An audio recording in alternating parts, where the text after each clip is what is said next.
Welcome to this explainer. Today, we're diving straight into some absolutely fascinating research from Happywise. We're looking at how to shift away from that completely draining, comparison-based mindset and move towards sustainable, intrinsic growth. You know, if you've ever felt just exhausted by the endless race of measuring your success against everybody else's, well, you're definitely going to want to hear this. We have literally all been there. You open up LinkedIn, you see a colleague's shiny new promotion, and bam, you get that sudden pang of anxiety. It's the worst. But as Sonia Lyubomirsky's decades of research show, constant comparison is actually the fastest possible way to erode your happiness. Her data is super clear. The happiest people, they focus strictly on their own growth, not on what the person next to them is doing. So when you see someone else succeed, it's totally natural to ask yourself, wait, what am I doing wrong? Why have I fallen behind? Look, social comparison is just an innate human mechanism. We use it to figure out where we stand when there aren't any objective rules. But the problem starts when comparison becomes your main measure of self-worth. It stops being a helpful tool for orientation and turns into a massive psychological cost. Now, this whole comparison trap actually breaks down into two distinct categories. First up, we've got upward comparison, which is looking at people we think are doing better than us. This systematically leaves us feeling completely inadequate, right?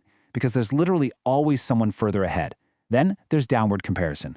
Looking at people we think are doing worse might give you a quick little ego boost, but it is such a fragile relief. It relies entirely on someone else failing, which is just a really shaky foundation for your own self-esteem.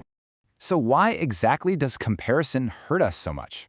Well, research by Tim Kasser and Richard Ryan hits the nail right on the head. It's all about the types of goals we set. Extrinsic goals, things like wealth, status, getting external approval, they're incredibly frustrating because the goalposts are always moving. They're defined by other people's judgments.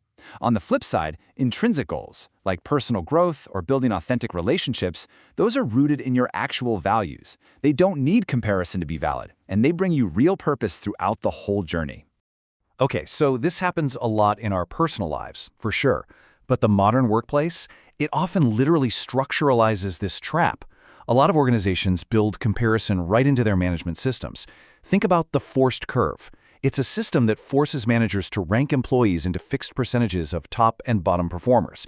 It's crazy because it artificially fuels this destructive internal competition.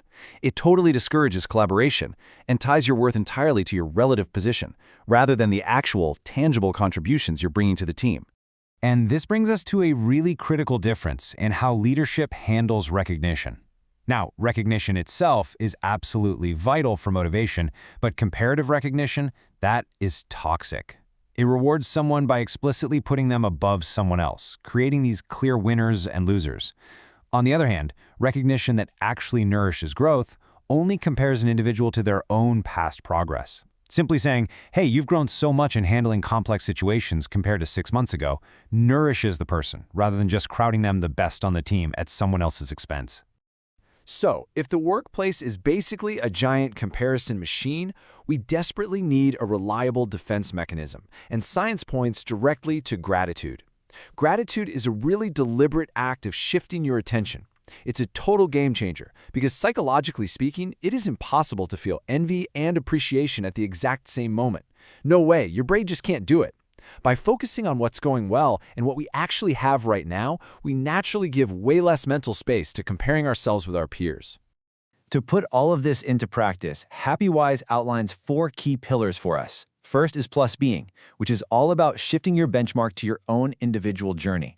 Next is plus we, which means transforming rivals into allies by deliberately building bonds instead of competing.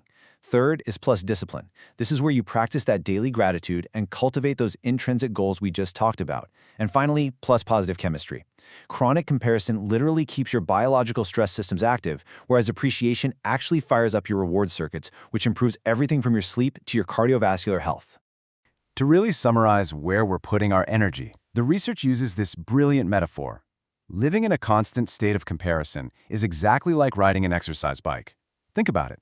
You put in a massive amount of mental and emotional effort. You work up a huge sweat, but you never actually move forward. True intrinsic growth, though, is a staircase.